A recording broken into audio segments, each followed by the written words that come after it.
ওনার নাম হলো আহমদুল্লাহ সাহেব, সবাই তার নামে শায়েখ লেখে। আমি বলবো যে ব্যক্তি নবী পাকের নবুয়তের সন্ধান জানে না, তার সামনে শায়েখ হতে পারে না, তার নামে মাওলানা হতে পারে না। সমস্ত জাহেলে মুরাক্কাব নাইবে শয়তান টিকটক মৌলবীগুলো চান্স পেয়ে যাবে। টিকটক মৌলবী বুঝেন সাজনু ভাই, টিকটক মৌলবী মানিল যারা বলে 40 বছর পরে নবুয়তি পাইয়া নবী হইছে, যেই ব্যক্তি এই কথা বলতে পারে সে কখনো মুসলমান হতে পারে না। এই মানুষটি সম্পর্কে কোনো কিছু বলে আমি আমার জবানকে কলুষিত করতে চাই না, কারণ আমরা জানি কুকুর মানুষকে কামড়াতে পারে, মানুষ কুকুরকে কামড়াতে পারে না। দর্শক মণ্ডলী, আপনাকে যদি প্রশ্ন করা হয় নবী করিম সাল্লাল্লাহু আলাইহি ওয়াসাল্লাম কত বছর বয়সে নবুয়ত প্রাপ্ত হয়েছেন, আপনি যদি জবাব দেন যে তিনি 40 বছর বয়সে নবুয়ত প্রাপ্ত হয়েছেন, তাহলে কি আপনি কাফির হয়ে যাবেন? আপনি ঈমানহারা হয়ে যাবেন? না, কখনোই না। বরং আপনাকে এটি বলতে হবে যে নবী করিম সাল্লাল্লাহু আলাইহি ওয়াসাল্লাম তিনি 40 বছর বয়সে নবুয়ত প্রাপ্ত হয়েছেন। আপনি জিজ্ঞেস করবেন এর কোনো দলিল আছে? আমরা বলবো হ্যাঁ, অবশ্যই এর সপক্ষে দলিল আছে। আমরা প্রথমে উল্লেখ করতে চাই মহাগ্রন্থ আল কোরআনুল কারীম সূরা দুহার 7 নম্বর আয়াত। এই আয়াতে কারিমার মধ্যে আল্লাহ সুবহানাহু ওয়া তাআলা তিনি ইরশাদ করেছেন ওয়াজাদাকা দাল্লান ফাহাদা, অর্থাৎ তিনি আল্লাহ সুবহানাহু ওয়া তাআলা আপনাকে পেয়েছেন পথ না জানা অবস্থায়, অতঃপর তিনি পথ নির্দেশ দিয়েছেন। তাহলে এই আয়াত থেকে বোঝা গেল নবী করিম সাল্লাল্লাহু আলাইহি ওয়াসাল্লামের একটা বয়স চলে গিয়েছে যখন তিনি পথ না জানা অবস্থায় ছিলেন। এরপরে আল্লাহ রাব্বুল আলামিন তাকে নবুয়ত দিয়েছেন, তাকে হিদায়াত দিয়েছেন, তাকে শরীয়তের জ্ঞান, শরীয়তের বিধিবিধান জানিয়ে তাকে অবহিত করেছেন, তাকে জ্ঞানী করেছেন। সুতরাং এখন প্রশ্ন হলো যে ওই বয়সটা আসলে কখন? যে আল্লাহ সুবহানাহু ওয়া তাআলা এই আয়াতে কারিমার মধ্যে বলেছেন যে তিনি তাকে পথ না জানা অবস্থায় পেয়েছেন। এই যে পথ না জানা অবস্থার এই বয়সটা কত, তা যদি আপনাকে জানতে হয় তাহলে আপনাকে হাদিসের দিকে দৃষ্টি বোলাতে হবে। আমরা প্রথমে উল্লেখ করতে চাই সহিহ বুখারীর 35-48 নম্বর হাদিস। আনাস ইবনে মালিক রাদিয়াল্লাহু তাআলা আনহু থেকে বর্ণিত, তিনি বলেন বাআসাহুল্লাহু আলা রাসি 40 সানাতান, আল্লাহ সুবহানাহু ওয়া তাআলা নবী করিম সাল্লাল্লাহু আলাইহি ওয়াসাল্লামকে 40 বছর বয়সে তিনি নবুয়ত দিয়েছেন বা নবী হিসেবে তাকে প্রেরণ করেছেন। তাহলে এখানে আপনি যদি প্রশ্ন করেন যে নবী করিম সাল্লাল্লাহু আলাইহি ওয়াসাল্লাম কত বছরে নবুয়ত লাভ করেছেন, আর যদি কেউ বলে যে 40 বছর বয়সে তিনি নবুয়ত লাভ করেছেন, তাহলে আপনি কি ফতোয়া দিবেন যে সে ব্যক্তি কাফের, সে ব্যক্তি ঈমানহারা? তাহলে বলুন, যদি সাহস থাকে তাহলে বলেন আনাস রাদিয়াল্লাহু তাআলা আনহু তিনি কাফের হয়েছেন, কেননা তিনি তো বলেছেন যে নবী করিম সাল্লাল্লাহু আলাইহি ওয়াসাল্লাম 40 বছর বয়সে নবুয়ত প্রাপ্ত হয়েছে, নবুয়ত লাভ করেছেন। যদি বুকের পাঠায় যদি দম থাকে, মায়ের যদি এক ফোঁটা দুধ খেয়ে থাকেন, তাহলে বলেন যে আনাস রাদিয়াল্লাহু তাআলা আনহু তিনি ঈমানহারা হয়েছেন, তিনি কাফের হয়েছেন। এরপরে আমরা উল্লেখ করতে চাই এখানে আরেকটি হাদিস সহিহ বুখারীর 3902 নম্বর হাদিস, এটাও সহিহ বুখারীর হাদিস। আব্দুল্লাহ ইবনে আব্বাস রাদিয়াল্লাহু তাআলা আনহুমা থেকে বর্ণিত, তিনি বলেন যে বুইসা রাসূলুল্লাহ সাল্লাল্লাহু আলাইহি ওয়াসাল্লাম লি 40 সানাতান। আব্দুল্লাহ ইবনে আব্বাস রাদিয়াল্লাহু তাআলা আনহুমা রাইসুল মুফাসসিরিন যাকে বলা হয়, তিনি বলছেন যে আল্লাহ রাসূল সাল্লাল্লাহু আলাইহি ওয়াসাল্লাম 40 বছর বয়সে তিনি নবুয়ত প্রাপ্ত হয়েছেন, নবুয়ত লাভ করেছেন। সহিহ বুখারীর হাদিস। তাহলে আপনি যদি একথা বলেন, কেউ যদি বলে যে নবী করিম সাল্লাল্লাহু আলাইহি ওয়াসাল্লাম 40 বছর বয়সে নবুয়ত লাভ করেছেন, নবুয়ত প্রাপ্ত হয়েছেন, তাহলে আপনি ফতোয়া দেন যে আব্দুল্লাহ ইবনে আব্বাস রাদিয়াল্লাহু তাআলা আনহুমা তিনি কাফের হয়েছেন, তিনি বেঈমান হয়েছেন। যদি আপনার বুকের পাঠায় যদি দম থাকে, তাহলে আপনি এই ফতোয়া দিন যে আব্দুল্লাহ ইবনে আব্বাস রাদিয়াল্লাহু তাআলা আনহুমা তিনিও কাফের হয়েছেন। এরপরে আমরা এখানে আরেকটি হাদিস উল্লেখ করতে চাই। হাদিসটি সহিহ মুসলিমে এসেছে, হাদিস নাম্বার 5983, যে এখানেও আনাস ইবনে মালিক রাদিয়াল্লাহু তাআলা আনহু থেকে আরেকটি হাদিস এসেছে, যেখানে তিনি বলেছেন নবী করিম সাল্লাল্লাহু আলাইহি ওয়াসাল্লাম তার ব্যাপারে বলতে গিয়ে তিনি লম্বা হাদিসের মধ্যে তিনি বলেছেন বাআসাহুল্লাহু আলা রাসি 40 সানাতান, যে আল্লাহ সুবহানাহু ওয়া তাআলা তাকে 40 বছরের মাথায় নবুয়ত দিয়েছেন। কাজেই আমরা কয়েকটি হাদিস এখানে উল্লেখ করলাম যেখানে স্পষ্ট ভাষায় সাহাবায়ে কেরাম বলছেন, বিশেষ করে আনাস ইবনে মালিক রাদিয়াল্লাহু তাআলা আনহু যিনি 10টি বছর রাসূল করিম সাল্লাল্লাহু আলাইহি ওয়াসাল্লামের খিদমত করেছেন, রাইসুল মুফাসসিরিন আব্দুল্লাহ ইবনে আব্বাস রাদিয়াল্লাহু তাআলা আনহু তারা বলছেন যে 40 বছর বয়সে তিনি নবুয়ত লাভ করেছেন, নবুয়ত প্রাপ্ত হয়েছেন। আর আপনি যদি কাউকে বলেন যে 40 বছরে নবুয়ত লাভ করেছে, নবুয়ত প্রাপ্ত হয়েছে, এই কথা বলে তার ঈমান থাকবে না, তাকে সে কাফের হয়ে যাবে, তাহলে আপনার যদি সাহস থাকে তাহলে আপনি বলুন যে তারা কাফের হয়ে গেছে। আল-ইয়াযু বিল্লাহ, আল-ইয়াযু বিল্লাহ। আমরা এখানে আরেকটি হাদিস উল্লেখ করতে চাই, হাদিসে সহিহ মুসলিমে এসেছে 58-33 নম্বর হাদিস, যেখানে নবী করিম সাল্লাল্লাহু আলাইহি ওয়াসাল্লাম তিনি বলছেন ইন্নী লাআরিফু হাজারান বিমাক্কা, আমি মক্কায় একটি পাথরের কথা জানি, একটা পাথরকে চিনি, কানা ইউসাল্লিমু আলাইয়া ক্বাবলা আন উবআসা, যে সেই পাথর খণ্ড আমাকে সালাম দিত, আমি যখন রাস্তা দিয়ে হেঁটে যেতাম সেই পাথর খণ্ড আমাকে সালাম দিত, ক্বাবলা আন উবআসা, নবী হিসেবে আমি প্রেরিত হওয়ার পূর্বে, অর্থাৎ নবুয়ত লাভের পূর্বেই আমি রাস্তা দিয়ে যখন হেঁটে যেতাম তখন এই পাথর আমাকে ডেকে সালাম দিত। ইন্নী লা আরিফুল আন, সেই পাথরটাকে আমি এখনো চিনি। তাহলে এই হাদিসের মধ্যে আল্লাহ নবী সাল্লাল্লাহু আলাইহি ওয়াসাল্লাম স্পষ্ট ভাষায় বলেছেন যে নবুয়তের প্রাপ্তির পূর্বে দুনিয়ার জীবনে আমার একটা সময় চলে গিয়েছে, তখন আমি নবুয়ত প্রাপ্ত হইনি, তখনও আমাকে পাথর আমাকে ডেকে ডেকে সালাম দিত। কাজেই এই কোরআনের আয়াত এবং এই হাদিসগুলো প্রমাণ বহন করে যে কোনো ব্যক্তি যদি জিজ্ঞেস করে নবী করিম সাল্লাল্লাহু আলাইহি ওয়াসাল্লাম কত বছর বয়সে নবুয়ত প্রাপ্ত হয়েছেন, তাহলে আমাদেরকে বলতে হবে যে 40 বছর বয়সে তিনি নবুয়ত প্রাপ্ত হয়েছেন। আপনি সিরাতের প্রত্যেকটা কিতাব দেখেন, এমন কোন কিতাব পাবেন না যেখানে নবী করিম সাল্লাল্লাহু আলাইহি ওয়াসাল্লামের নবুয়তের বয়স 40 বছর উল্লেখ করা হয়নি। এখন প্রশ্ন হলো যে তিরমিজি শরীফের ওই হাদিসের কি জবাব হবে? নবী করিম সাল্লাল্লাহু আলাইহি ওয়াসাল্লামকে যখন জিজ্ঞেস করা হলো মাতা ওয়াজাবাত লাকা নুবুওয়া, যে কখন থেকে আপনার জন্য নবুয়ত প্রমাণিত, নবী করিম সাল্লাল্লাহু আলাইহি ওয়াসাল্লাম বলেছেন কুনতু নাবিয়ান ওয়া আদামু বাইনার রূহ ওয়াল জাসাদ, আমি তখন থেকে নবী যখন আদম আলাইহিস সালাতু ওয়াসাল্লাম রূহ এবং তার দেহ এর মাঝামাঝি ছিলেন। শব্দের ভিন্নতায় ভিন্ন ভিন্ন রিওয়ায়াতে হাদিসটি বর্ণিত হয়েছে।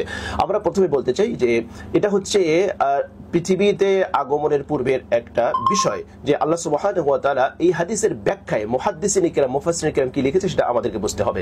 আল্লাহ সুবহানাহু ওয়া তাআলা প্রথমে আদম আলাইহিস সালাতু ওয়াস সালামের জাসাদ অর্থাৎ দেহ সৃষ্টি করলেন। এরপরে আল্লাহ সুবহানাহু ওয়া তাআলা এই শব্দটি আমরা দেখেছি মুফাসসিরিন কিরাম যেটা এই হাদিসের ব্যাখ্যা করেছেন মুহাদ্দিসিন কিরাম, যে আল্লাহ সুবহানাহু ওয়া তাআলা তখন মুহাম্মদ সাল্লাল্লাহু আলাইহি ওয়াসাল্লাম যে নবী হবেন সেটাকে তিনি লিখেছেন। সেটা লৌহে মাহফুজে তো বহু পূর্বে এই সৃষ্টির সূচনাতেই তিনি কলম দ্বারা সেটা লিপিবদ্ধ করেছেন, সবকিছু লেখা আছে। তো আদম আলাইহিস সালাতু ওয়াস সালামের দেহ সৃষ্টি হয়েছে কিন্তু তার রূহটা এখনো সৃষ্টি হয় নাই। তো আল্লাহ সুবহানাহু ওয়া তাআলা তখন এটা লিপিবদ্ধ করিয়েছেন যে মুহাম্মদ সাল্লাল্লাহু আলাইহি ওয়াসাল্লাম তিনি নবী হবেন। এরপরে ওয়া আ'লানাহা, তিনি এটা ঘোষণা দিয়েছেন, ওয়া আযহারাহা, তিনি প্রকাশ করেছেন। তাহলে আমরা বলতে পারি যে আল্লাহর নবী সাল্লাল্লাহু আলাইহি ওয়াসাল্লাম তিনি নবী হবেন, এটা আদম আলাইহিস সালাতু ওয়াস সালামের দেহটা সৃষ্টি হয়েছে, অর্থাৎ আল্লাহ সুবহানাহু ওয়া তাআলা এটাকে ঘোষণা দিয়েছেন, এটাকে লিখিয়েছেন, এটাকে প্রকাশ করিয়েছেন যখন বাদা জাসাদি আদম, অর্থাৎ আদম আলাইহিস সালাতু ওয়াস সালামের দেহ তৈরি করার পরে। আবার ক্বাবলা নাফখির রূহ, আদম আলাইহিস সালাতু ওয়াস সালামের দেহের ভিতর রূহ ফুঁকে দেওয়ার পূর্বেই। তার মানে হচ্ছে এটা নবী করিম সাল্লাল্লাহু আলাইহি ওয়াসাল্লামের একটা অন্যতম বৈশিষ্ট্য যে মানুষ সৃষ্টির একেবারে সূচনার পূর্বেই আল্লাহ সুবহানাহু ওয়া তাআলা তিনি মুহাম্মদ সাল্লাল্লাহু আলাইহি ওয়াসাল্লাম তিনি নবী হবেন সেটা লিখেছেন, সেটা প্রকাশ করে দিয়েছেন। কিন্তু সেটা হচ্ছে দুনিয়ার বাইরের একটা বিষয়। এই দুনিয়াতে হুকুমটা কোনটা প্রযোজ্য হবে? দুনিয়াবি হুকুম ওইটাই প্রযোজ্য হবে যা দুনিয়ার জন্য আল্লাহ সুবহানাহু ওয়া তাআলা প্রেরণ করেছেন। আমরা এখানে একটা এক্সাম্পল দেই। ঈসা আলাইহিস সালাতু ওয়াস সালাম যখন তার মা তাকে নিয়ে চলে আসছে, তখন তার কওম তাকে যখন তোহমত দিল, অপবাদ দিল, তখন তিনি এই সন্তানের দিকে ইঙ্গিত করে দিলেন যে এই সন্তানের দিকে এর সাথে কথা বলো, ফাআশারাত ইলাইহি, সন্তানের দিকে নির্দেশ করলেন। তখন তারা বলল ক্বালু কাইফা নুকাল্লিবু মান কানা ফিল মাহদি সাবিয়্যা, যে দুলনা শিশুর সাথে আমরা কিভাবে কথা বলবো? তখন হযরত ঈসা আলাইহিস সালাতু ওয়াস সালাম তিনি করে বললেন আতানিয়াল কিতাব ওয়া জাআলানি নাবিয়্যা, ক্বালা ইন্নী আব্দুল্লাহ আতানিয়াল কিতাব ওয়া জাআলানি নাবিয়্যা, যে আমি আল্লাহর বান্দা, আতানিয়াল কিতাব, তিনি আমাকে কিতাব দিয়েছেন, ওয়া জাআলানি নাবিয়্যা, তিনি আমাকে নবী বানিয়েছেন। তাহলে ঈসা আলাইহিস সালাতু ওয়াস সালাম দুনিয়ায় জন্মগ্রহণ করার পরে ওই সময় তিনি বলছেন যে আমাকে কিতাব দিয়েছেন, আমাকে তিনি নবী বানিয়েছেন। তার নবুয়ত কি, তার শরীয়ত কি ওই সময় থেকে কার্যকর হবে? আল্লামা ইবনে কাসির রাহিমাহুল্লাহ, ইকরিমা রাহিমাহুল্লাহ তার উদ্ধৃতি দিয়ে এই আয়াতের ব্যাখ্যায় লিখেছেন যে এখানে হযরতে সাইয়্যিদনা ঈসা আলাইহিস সালাতু ওয়াস সালাম তিনি বলেছেন যে আমাকে কিতাব দেওয়া হয়েছে, অর্থাৎ আমাকে কিতাব দেওয়া হবে, আমাকে কিতাব দেওয়া হবে, আমাকে নবী বানানো হবে এবং এটা পূর্ণতা পাবেই। এটা হচ্ছে তার ব্যাখ্যা, যেটা আল্লামা ইবনে কাসির রাহিমাহুল্লাহ তিনি এই আয়াতের এনে তিনি ব্যাখ্যা দিয়েছেন। আর ওয়াইদা খাযাল্লাহু মিথাকান নাবিয়্যিনা লামা আতাইতুকুম মিন কিতাব, যে এটা আরেকটা নবী করিম সাল্লাল্লাহু আলাইহি ওয়াসাল্লামের বৈশিষ্ট্য আছে যে আল্লাহ সুবহানাহু ওয়া তাআলা রূহের জগতে সমস্ত নবী তাদেরকে একত্রিত করে মুহাম্মদ সাল্লাল্লাহু আলাইহি ওয়াসাল্লামের ব্যাপারে একটা অঙ্গীকার নিয়েছেন। তাহলে তখন তো সমস্ত নবীর অস্তিত্ব ছিল, অন্যান্য নবী সাল্লাল্লাহু আলাইহি ওয়াসাল্লাম তাদের রূহকে আল্লাহ পাক একত্রিত করেছেন, তখন তাদেরকে তার কাছ থেকে অঙ্গীকার নিয়েছেন। এটা মুহাম্মদ সাল্লাল্লাহু আলাইহি ওয়াসাল্লামের অন্যতম একটা বৈশিষ্ট্য এবং তার একটা শ্রেষ্ঠত্বের প্রমাণ যে তিনি দুনিয়াতে আসার পূর্বেই তার ব্যাপারে অঙ্গীকার নিয়েছেন। আলোচনা দীর্ঘায়িত হবে, এজন্য আমি ওই দীর্ঘ তাত্ত্বিক আলোচনায় যাচ্ছি না। আর কিছু হাদিস তো আছে যেগুলো আসলে জাল হাদিস, যেগুলো নবী করিম সাল্লাল্লাহু আলাইহি ওয়াসাল্লামের নূর সম্পর্কে, প্রথম সৃষ্টি সম্পর্কে, এজন্য আমি ওই দিকে যাচ্ছি না যে সময় দীর্ঘায়িত হবে। কাজেই সার সংক্ষেপ আমরা বলতে পারি যে নবী করিম সাল্লাল্লাহু আলাইহি ওয়াসাল্লাম তিনি নবী হবেন এবং তার যদি কোনো হাকিকত থেকে থাকে সেটা হচ্ছে দুনিয়ার বাইরের একটা বিষয়। যেমন আমি আরেকটা এক্সাম্পল এখানে দেই যে আমরা রূহের জগতে সবাই কিন্তু এই কথা স্বীকার করে এসেছি, আলাস্তু বিরব্বিকুম ক্বালু বালা, আল্লাহ জিজ্ঞেস করেন আমি কি তোমাদের রব নই? আমরা কিন্তু এক বাক্যে স্বীকার করে এসেছি অবশ্যই আপনি আমাদের রব। আমরা কি আল্লাহ কিন্তু রবকে স্বীকার করে তারপরে সেই রুহের জগতে এসেছি। কিন্তু দুনিয়াতে আসার পরে কোনো ব্যক্তি যদি আল্লাহকে স্বীকার না করে তাহলে ওই স্বীকৃতি দিয়ে সে কিন্তু নাজাত পাওয়ার কোনো সুযোগ নেই, বরং দুনিয়াতে আসার পরে তার ঈমান আনা, তার ইসলাম গ্রহণ করা, তার কুফরি করা না করা এগুলোর উপর কিন্তু তার বিধান প্রযোজ্য হবে। ঠিক একইভাবে নবী করিম সাল্লাল্লাহু আলাইহি ওয়াসাল্লাম তার নবুয়ত লাভ, তার শরীয়ত এগুলো সব দুনিয়াবি হুকুম। তবে অবশ্যই নবী করিম সাল্লাল্লাহু আলাইহি ওয়াসাল্লাম তিনি নবুয়ত প্রাপ্ত হবেন, তিনি নবী লাভ করবেন, বা তার কোনো হাকিকত যদি থেকে থাকে সেটা এই জগতের না, সেটা ভিন্ন জগতের। কাজেই কোনো ব্যক্তি যদি আপনাকে জিজ্ঞেস করে মুহাম্মদ সাল্লাল্লাহু আলাইহি ওয়াসাল্লাম কত বছর বয়সে নবুয়ত লাভ করেছেন, আপনাকে অবশ্যই বলতে হবে যে তিনি 40 বছর বয়সে তিনি নবুয়ত লাভ করেছেন। এই দুনিয়াবি হুকুম বা তার নবুয়তটা ইজহার হয়েছে, জুহুর হয়েছে, প্রকাশ পেয়েছে 40 বছর বয়সে। এবং 40 বছর বয়সের পরবর্তী জীবন, পরবর্তীতে তার ওহী নাজিল হওয়া, শরীয়তের বিধিবিধান আসা, এগুলো সব 40 বছরের বয়সের পরবর্তী জীবনের কথা বা জীবনে এটা তিনি লাভ করেছেন। আর ওই যে ওয়া আদামু বাইনার রূহি ওয়াল জাসাদ, আল্লাহ সুবহানাহু ওয়া তাআলা মানব সৃষ্টির একেবারে প্রারম্ভে সূচনাতে নবী করিম সাল্লাল্লাহু আলাইহি ওয়াসাল্লাম তিনি নবী হবেন, তার জন্য নবুয়ত প্রমাণিত হবে, এগুলো তিনি তখনই লিপিবদ্ধ করেছেন। কাজেই একথা বলার কোনো সুযোগ নেই যে কোনো ব্যক্তি যদি বলে মুহাম্মদ সাল্লাল্লাহু আলাইহি ওয়াসাল্লাম 40 বছরে নবুয়ত লাভ করেছেন, সে বেঈমান হয়ে গিয়েছে, সে কাফের হয়েছে, নবীর সন্ধান সে পায়নি, এটা বলা নিতান্তই মূর্খতা ছাড়া আর কিছু নয়। আসুন আমরা কোরআন এবং হাদিস থেকে সঠিক বিষয় জেনে মানুষকে সঠিক মেসেজ দেই, সঠিক বার্তা দেই। আমি দর্শক মণ্ডলী আপনাদেরকে একটা কথা বলতে চাই, আমাদের দেশে দুই ধরনের মানুষ আমরা দেখতে পাই। এক শ্রেণীর মানুষ মনে হয় যে সহিহ আকীদার ডিলার নিয়েছে, তারা কথায় কথায় সহিহ আকীদা, তাদের মতের বিরুদ্ধে, তাদের বিশ্বাসের বিরুদ্ধে কোরআন এবং হাদিস দিয়ে দলিল দিলেও তারা একটা কথা বলে উড়াইয়ে দেবে যে এটা সহিহ হাদিসের সহিহ আকীদার মানুষ নয়।